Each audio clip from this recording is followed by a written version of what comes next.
Hello everyone, good morning, welcome back. आप देख रहे हैं राज इंग्लिश क्लासेस को। तो आप सभी का स्वागत है आज की हमारे हिस्ट्री के क्लास में।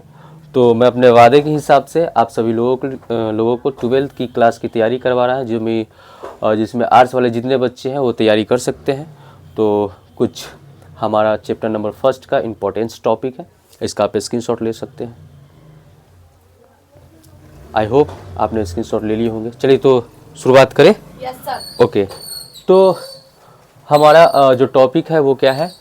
मोहनजोदड़ो का विशाल स्नानघर, मतलब नहाने वाला, जिसको हम बाथ टब बोलते हैं। क्या बोलते हैं? Bath tub. इससे पहले की क्लास में मैंने हिस्ट्री की क्लास ऑलरेडी दे चुका हूँ। तो जो लोग नहीं देखे वो वीडियो जाके देख सकते हैं कि उसकी शुरुआत कहाँ से हुई है ना, मोहनजोदड़ो का क्या मतलब होता है, वो सब पढ़ाया गया है। तो आप और पहले वाला वीडियो देख सकते हैं। चलिए तो बता दूं मैं इसका विशाल स्नानागार के बारे में। तो यह दुर्ग के भीतर बना एक आयताकार जलाशय था। तो बाथ टब भी होता है तो ऐसे ही होता है ना, ऐसे ही होता है। चाहे स्विमिंग पूल वगैरह भी देखो तो आयताकार ही बनाया जाता है ना। तो आयताकार जलाशय था जिसकी मतलब इसकी जो लंबाई था करीब 12 मीटर, चौड़ाई कितना था 7 मीटर, और गहराई की बात करो तो 2.5 मीटर था। ये ऑब्जेक्टिव क्वेश्चन में आने की संभावना है। ठीक है, इसका इस्तेमाल जो किया जाता था अनुष्ठानिक स्नान अथवा खेतों की सिंचाई के लिए किया जाता है। अनुष्ठानिक का मतलब होता है जैसे हम लोग के यहाँ कोई भी ऐसा जैसे कि कोई त्यौहार होता है तो हम लोग क्या करते हैं, गंगा स्नान बोलते हैं ना, गंगा जी में नहाते हैं, उसके बाद हम लोग वो पूजा प्रारंभ करते हैं। तो उसी प्रकार से उस समय अनुष्ठानिक स्नान होता था। ठीक है, बात समझ में आया? ओके, अब बात करें हम अनानगार। तो अनानगार का मतलब होता है जहाँ पे क्या बोलते हैं उसको, अनाज को एकत्रित करके रखा जाता है, उसको क्या बोलते हैं? अनानगार बोलते हैं। तो ये सिंधु सभ्यता में अनानगार का विशेष महत्व था। ऐसे अनानगार मोहनजोदड़ो, हड़प्पा, कालीबंगन, चहुंद्रो, लोथल, मतलब ऐसे स्थल से प्रकाश में आया था। लेकिन सबसे बड़ा अगर बात करें अनानगार का तो किसका था? मोहनजोदड़ो का था। ठीक है, वहाँ पे स्टॉक करके रखा जाता है। जैसे कि आप देख सकते हैं एग्जाम्पल में पटना का गोलघर देख लीजिए, है ना, वो भी एक भंडारण था, है ना, जहाँ पे अनाज रखा जाता था। और इसकी करीब करीब देखा जाए तो 45.72 मीटर लंबा और 15.23 मीटर चौड़ा बनाया गया था इसको। ठीक है, ये था अनानगार। यहाँ से भी कुछ ऑब्जेक्टिव क्वेश्चन आने की संभावना है। अगर सब्जेक्टिव रहेगा जैसे अनानगार के बारे में लिख दीजिएगा। अब बात कर ले मोहनजोदड़ो में लगभग, ऑब्जेक्टिव के लिए है गाइज, मोहनजोदड़ो में लगभग कितने कुएं थे? तो 700 कुएं। आ सकता है कि मोहनजोदड़ो में कितने कुएं थे? तो लगभग 700, एग्जैक्ट नहीं है, लगभग में है, ध्यान रखेंगे।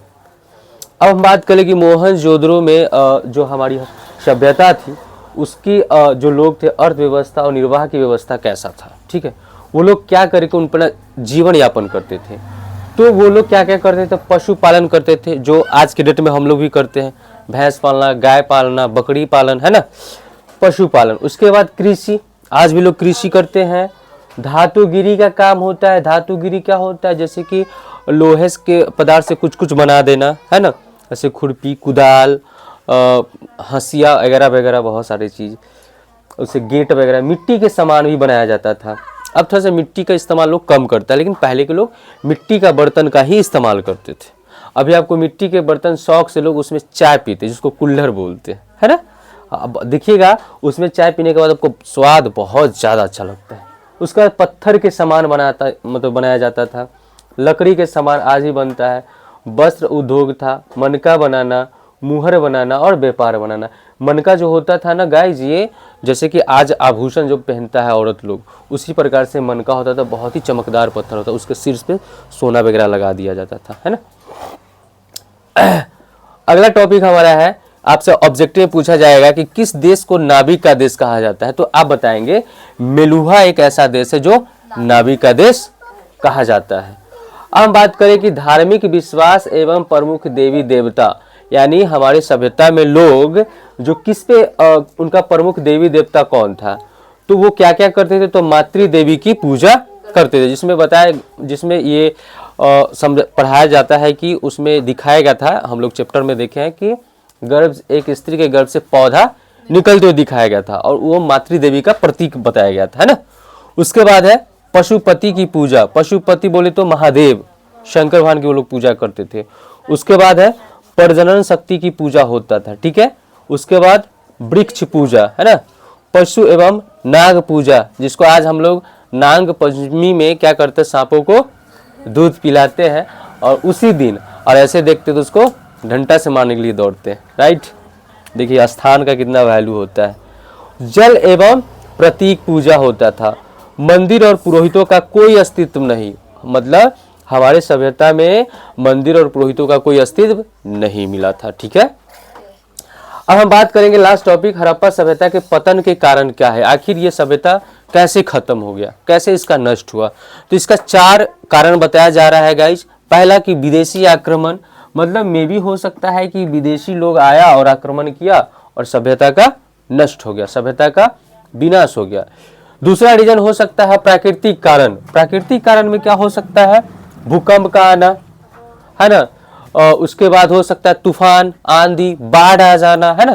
तो इस प्रकार से हो सकता है प्राकृतिक कारण। आग लग जाना बड़ी संख्या में, ऐसे भी नष्ट हो सकता है। मतलब मे बी में है, साक्ष्य नहीं है, ये मे बी में है, मतलब अंदाजा लगाया गया है। तीसरा बताया जा रहा है प्रशासनिक स्थिरता। प्रशासनिक स्थिरता का मतलब होता है अगर कानून व्यवस्था सही से नहीं हुआ तो हम लोग छोटा सा घर का ही देख लीजिए, घर का अपना फैमिली मेंबर चलाने के लिए अगर नियम कानून से नहीं फैमिली चलाया जाएगा तो क्या होता है, फैमिली बिखर जाता है ना। तो उसी प्रकार से हो सकता है कि इस सभ्यता में प्रशासनिक स्थिरता आया होगा, व्यवस्था खत्म हो गया होगा। और चौथा रीजन बताया है कि आर्थिक कारण, चौथा रीजन बताया गया आर्थिक कारण। सो आई होप आपको ये हिस्ट्री का टॉपिक अच्छा लगा हो, तो जितना हो सके वीडियो को उन लोगों तक शेयर कर दीजिए जो इस बार एग्जाम में प्रिपेयर कर रहे हैं, इस बार एग्जाम में बैठेंगे। तो फैलाइए, ऐसे हंसते रहिए, मस्त रहिए, स्वस्थ रहिए, व्यस्त रहिए और इस तरह से जुड़े रहिए और यहाँ से मज़े मज़े में हमेशा एजुकेशन का वीडियो देखते रहिए और सीखते रहिए, कुछ ना कुछ जरूर हमारे वीडियो देखने से सीखेंगे।